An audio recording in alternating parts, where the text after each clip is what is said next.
in it is a UZ, it's a 3UZ, so that would be out of the 01 to 06, any Lexus sold here.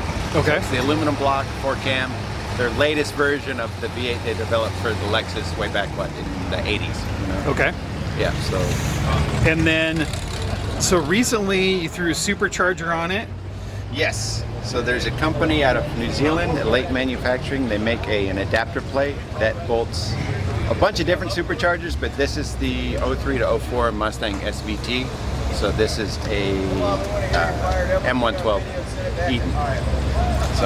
So yeah, is it common to, I mean, are there other, and I'm going to get it wrong, it's a 66, right? 66 Toyota Stout. Okay. Yeah. Is it common for any of these to have a supercharger with this motor in it? I mean, are there any of these other than this one in the world with this setup on it? No, definitely not. Okay, I was gonna say. Yeah. Definitely not. I think there's a guy, I mean, whatever you find online that's trying to put a UZ motor in. I've yet to see it run. Other common is like the 2JZ, everyone loves those. Oh, okay. I think in like the 80s, everyone put a 350 in it, just like every other car. But yeah, just because it's easier. Yeah. But, you know.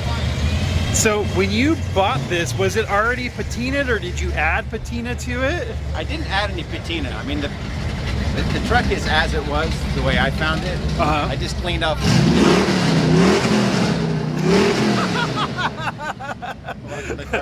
There you go. Yeah, I just cleaned up all the oxidation.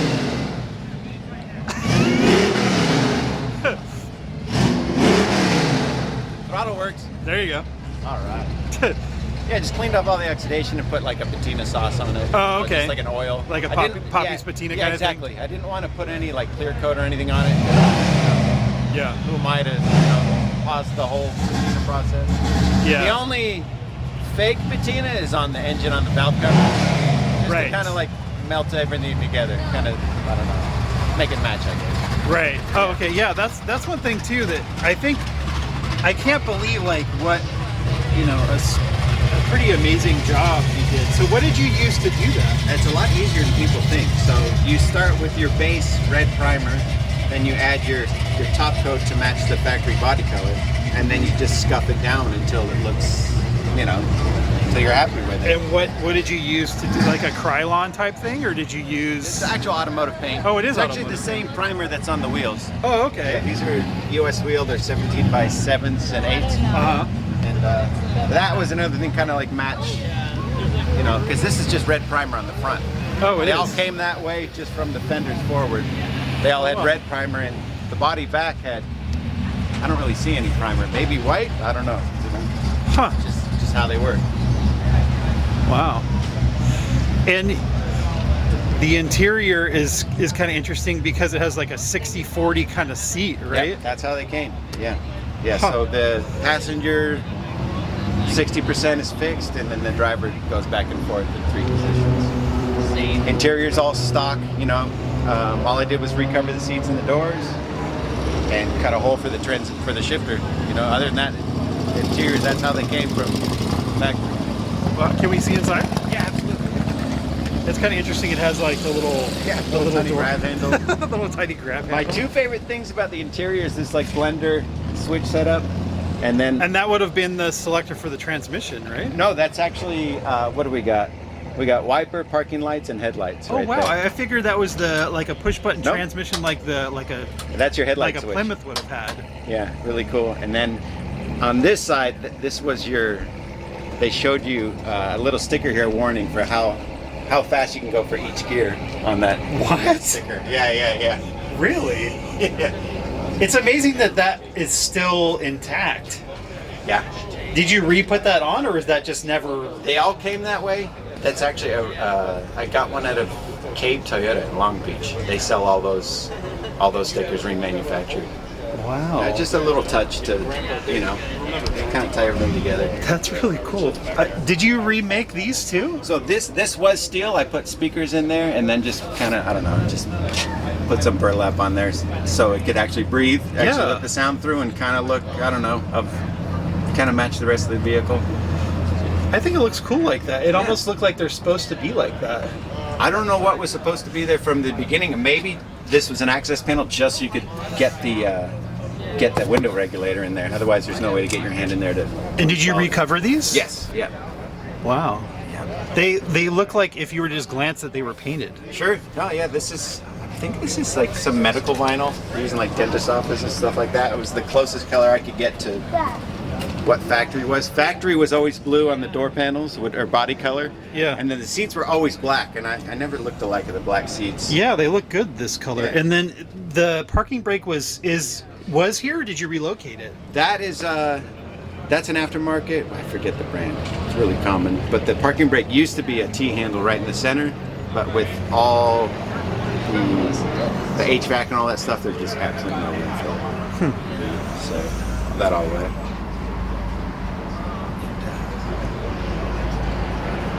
Yeah, it's a work in progress, but it's just a big toy, So it's on air.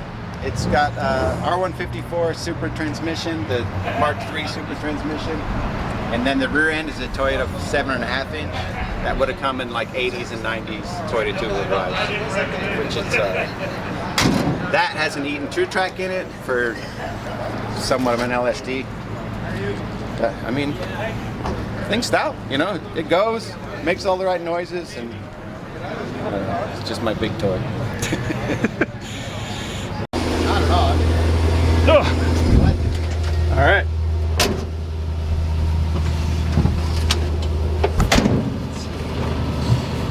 Do you wear your seatbelt in this? Yeah. Oh yeah. You know what? I was, for whatever stubborn reason, I was against having seatbelts in it until I saw that. Was that Mercury Comet? I saw that video and I was like, okay, this thing's getting belts.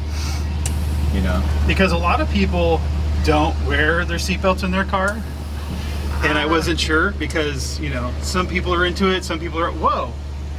I never noticed that there's a. Oh, we got our rising sun flag on the roof. That's kind of cool, and I never noticed this either. This is their sun visor made out of wood. Was that? This is factory. This is how That's how it was when you got it. Yeah. That's how they came. One visor that's made out of plywood. That's really cool. There's actually a lot more space in this than I thought there would be.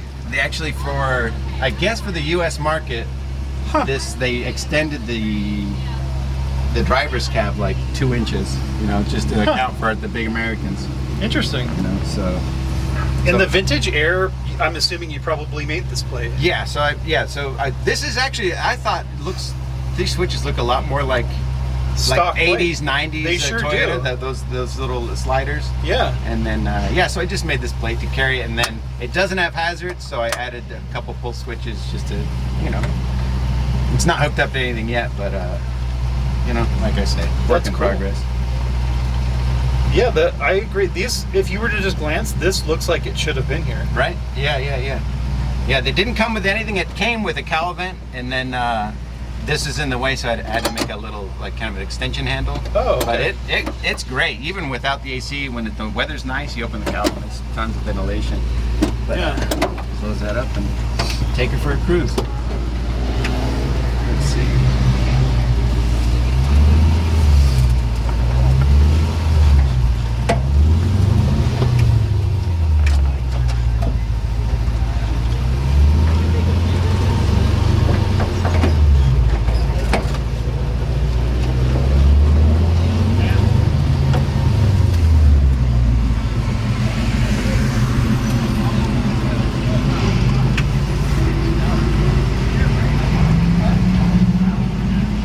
So all the gauges work except for the fuel gauge. I haven't got that. Because you got the accessory one going on there. Yeah, there you go.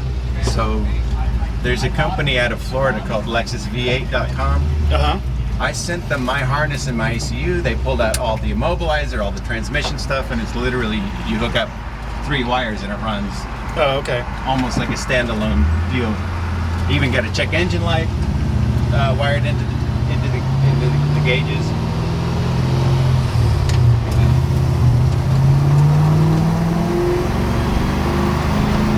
So we've got factory headers for exhaust manifolds, going into 2 1/4 stainless, into an X pipe, into just, I believe they're Summit's brand stainless mufflers, like their Magnaflow knockoffs. And sounds good. I think it sounds good. Yeah. You know, it's quiet when you're cruising, and it gets loud when you get on it. You know. Yeah, and it doesn't even sound. It sounds super quiet. Yes. Yes.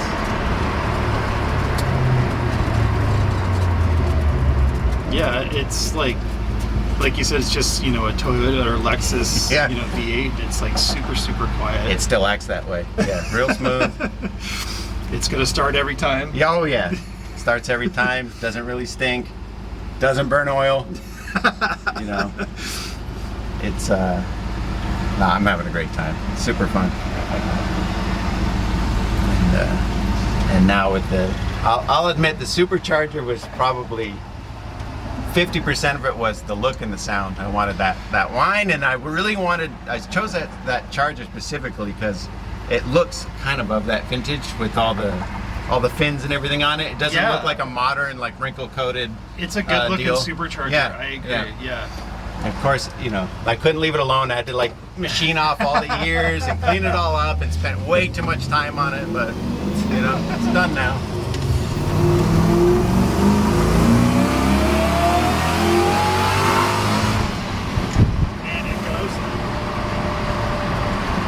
Sure pulls. Yeah, I mean, it's not stupid fast. There's lots of faster cars out there, but that's not what this is for. It's just for cruising. No.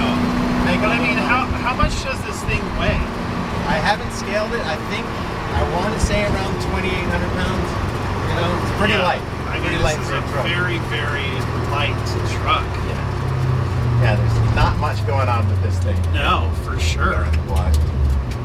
But you know, people ask me when I did the swap, like, oh, are you sure the frame can handle it, this and that? Like, that's another thing that I wanted to ask you. Sure. Somebody asked me, is they're like, oh, this thing has to be on like a full chassis or something. It's not, right? this is the stock Stout chassis, so it's fully boxed 3/16 from the front, I want to say, until the first leaf spring shackle.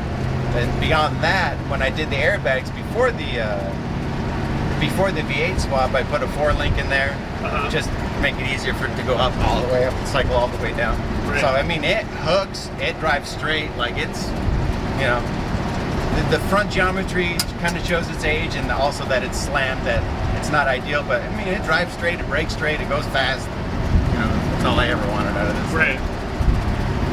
Yeah. I mean, you didn't build it to do like road course work, No. obviously. This is for just cruising around. You know?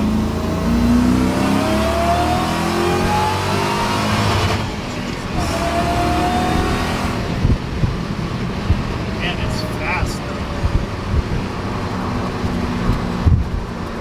Yeah, see, I don't know anymore, you know, in a world of 1,000 horsepower cars, what's fast, you know? Yeah, and I mean, like, But it's fun, that's all I want. if you were to estimate, like, what do you think this would dyno at? I don't know.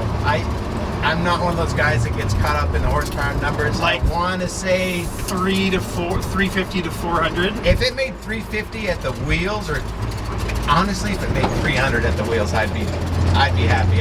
I know that this Charger setup makes 70 horsepower overstock at the wheels. You Okay. know? So the thing was rated at, I believe at the crank, 320.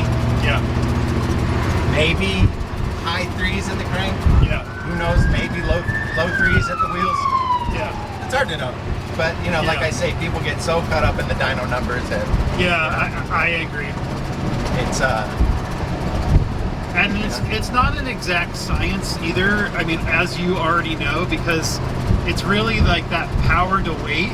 sure. Oh yeah, for sure. I mean, that's really the main thing is how much does it weigh, and what does it feel like to you?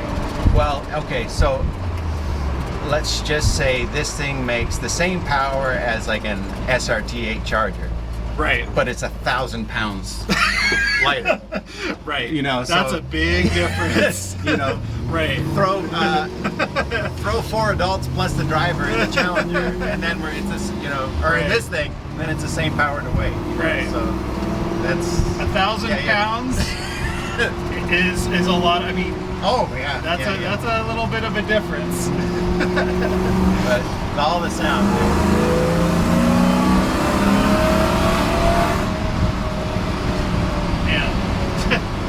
check engine lights, no weird sounds. It just runs great. Yeah. Man, does it run great. It's crazy. Like usually,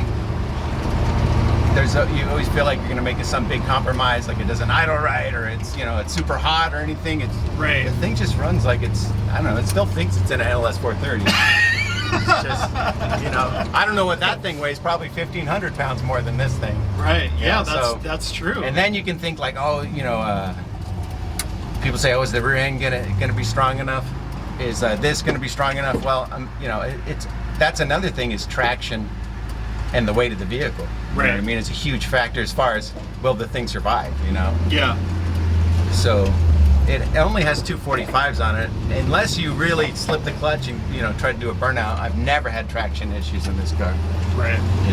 It's just I don't know, I highly recommend it, All you need is about 10,000 hours of time and a place to do it. And yep. But that's all you need, is the time and money to do it. It's a time and a place to do it. The money comes and goes. Yeah. That's a very good point. So, and then the other favorite part is it makes the whoosh sound. Makes the whoosh sound. This is as low as you can go without cutting the car up, and I didn't want to cut it up. So. Yep. Wow. Well, man, I sure appreciate it. That was amazing. That was fun. That was a fun job, man. Wow. That was awesome. Yeah, so people always ask, like, oh, is it fast? I'm like, I don't know. Yeah, it sure is, man. That's awesome. Thank you. Take care. Good to see you. Appreciate it.